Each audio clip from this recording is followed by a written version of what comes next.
Self-care is one of those words that gets thrown around all the time, but sometimes I feel like we've made it way more complicated than it needs to be. Some internet morning routines take 3 to 4 hours to complete. By the time you're done journaling, dry brushing, meditating, doing skincare, making a fancy breakfast, and you've drank your green juice, it's basically lunchtime. The truth is, most of us don't need more things to do.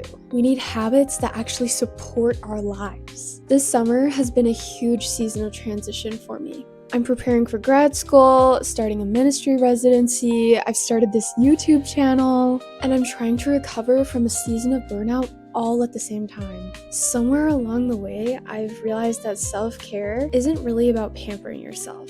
It's about taking care of your current self while investing in your future self. So today, I want to share the realistic self-care habits I've actually stuck with and the practices that are helping me feel more like myself again. So let's get into it.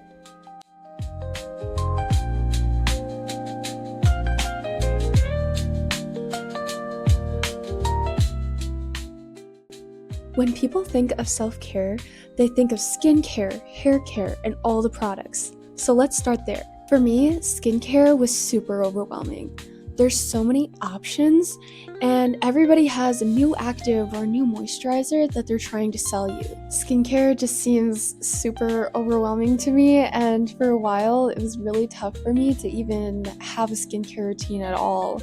I would just wash my face and go to bed, and now I find that yes, there's a bazillion options out there, and every new active on the market is supposed to be curing some supposed problem that us women have with our skin. But for me, I find that having a simpler skincare routine is actually better for my health, mentally and physically.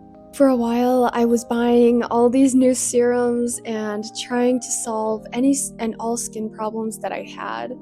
But my problem was that I was layering on so many actives and so many moisturizers that my pores were actually getting clogged and making my acne worse and making my wrinkles worse. So I had to transition and start to simplify my routine. And what I did was completely strip down what I was doing and go to the bare minimum.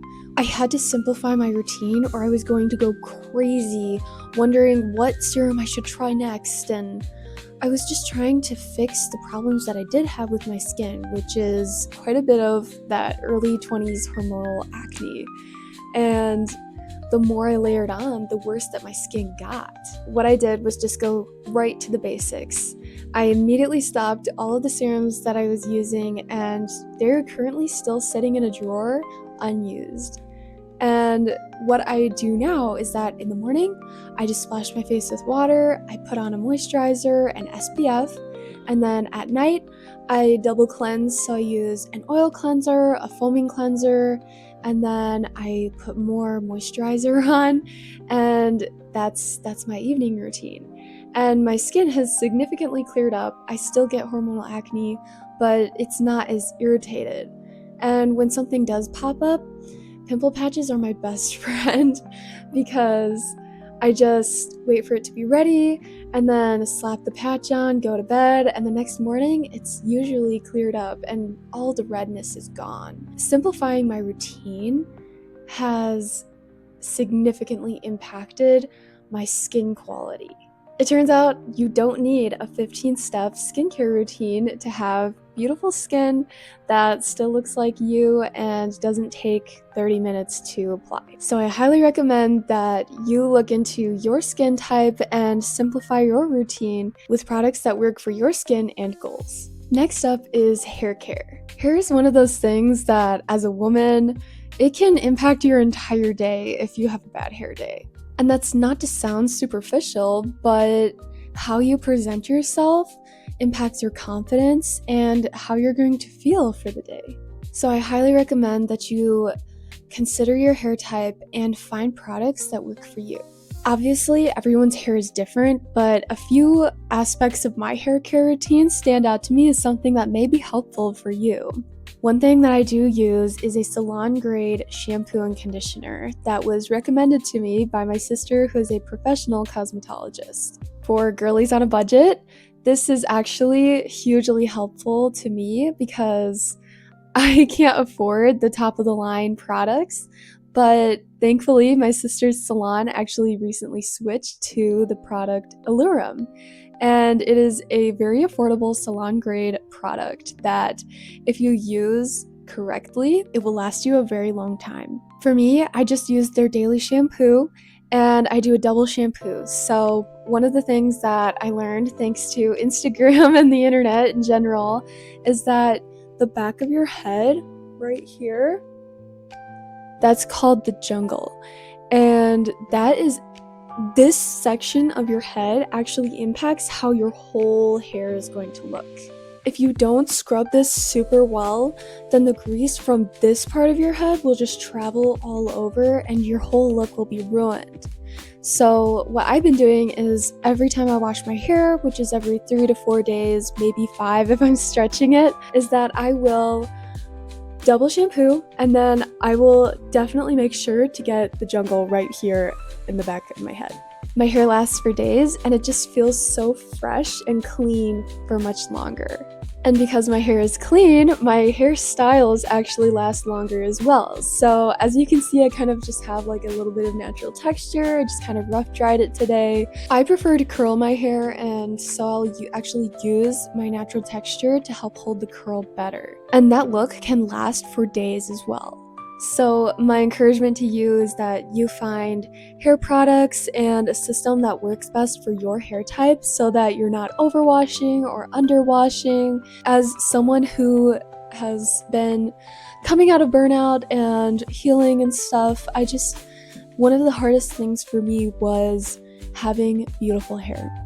I couldn't take care of myself. It was really difficult for me to even try to practice any ounce of self-care. And so one of the things that got lost was my hair care, and that impacted how I looked and it impacted how I felt. And I'm so thankful that now I'm kind of coming out on the other side of it.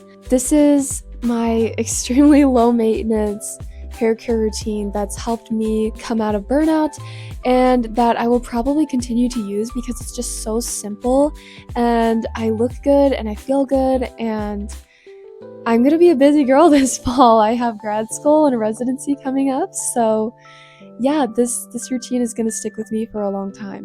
One thing I have learned is that self-care is not always relaxing. Sometimes self-care is doing the thing that feels hard, because you know you'll feel better afterward. This summer, I have a much more laid-back workout routine.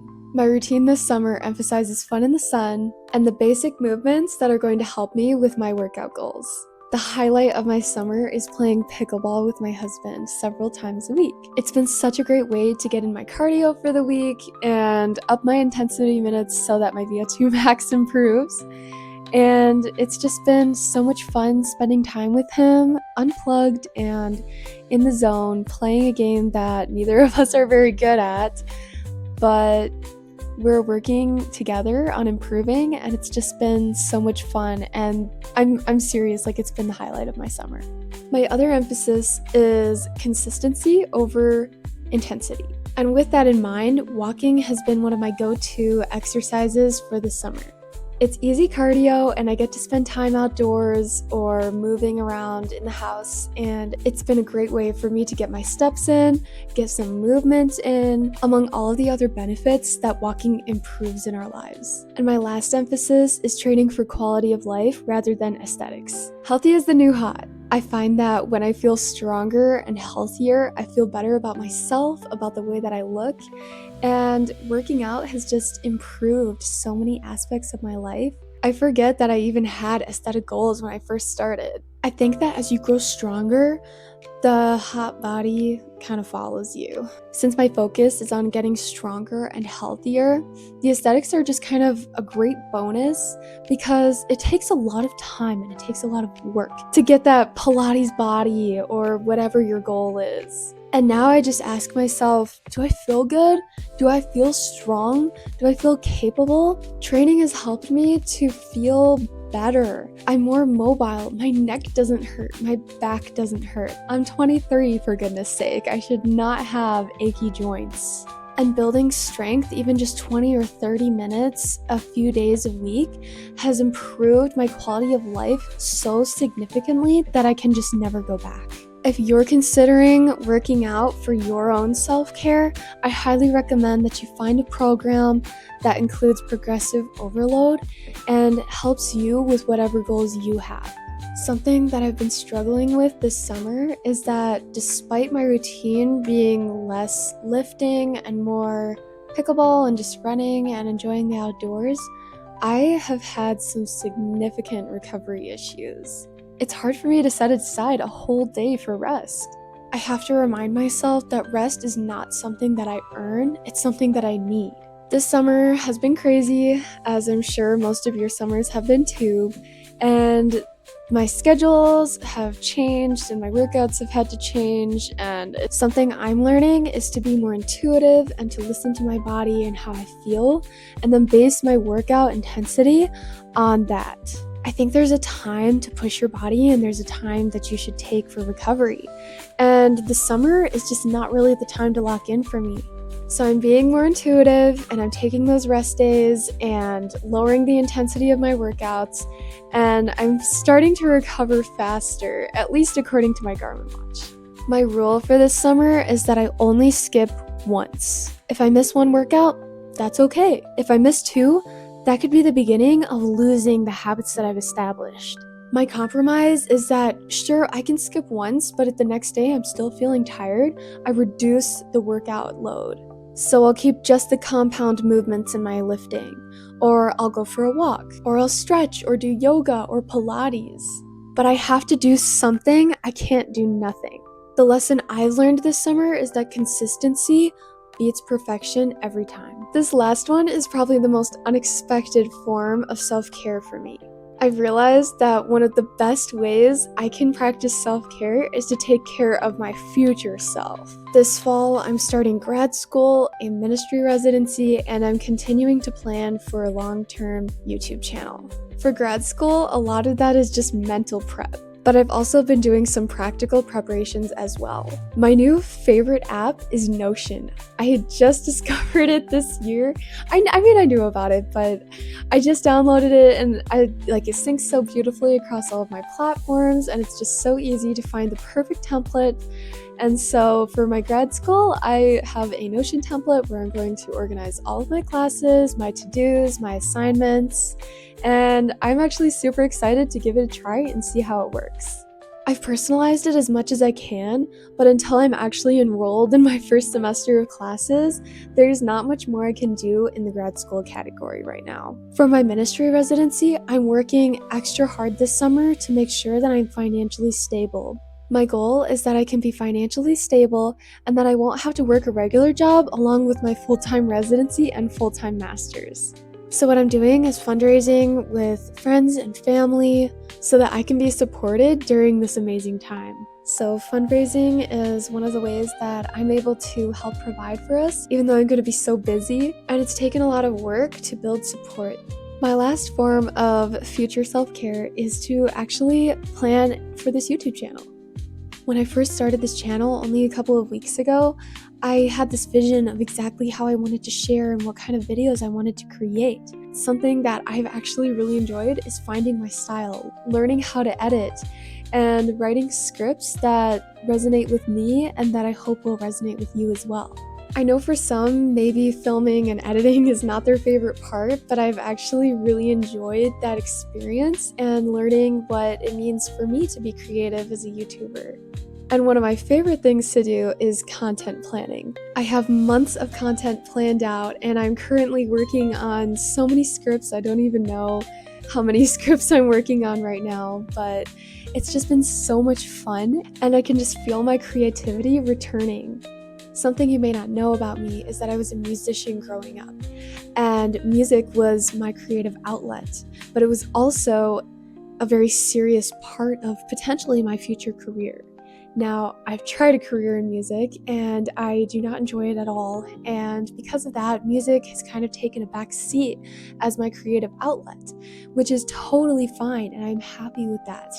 but this YouTube channel has helped me be creative in a new way, and it makes me so excited to plan out these videos and continue to learn what my editing style is and what my content style is. And I'm just so grateful to have found this platform to grow in my creativity and find more excitement in the future.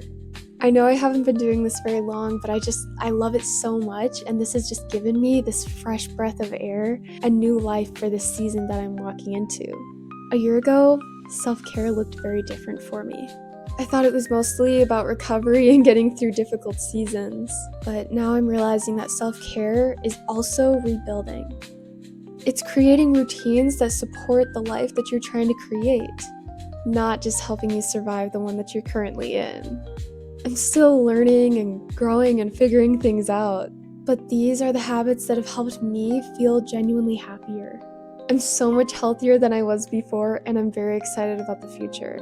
If this video resonated with you, I would love to know what self-care habits you've been loving lately. Don't forget to like and subscribe, and I'll see you in the next one.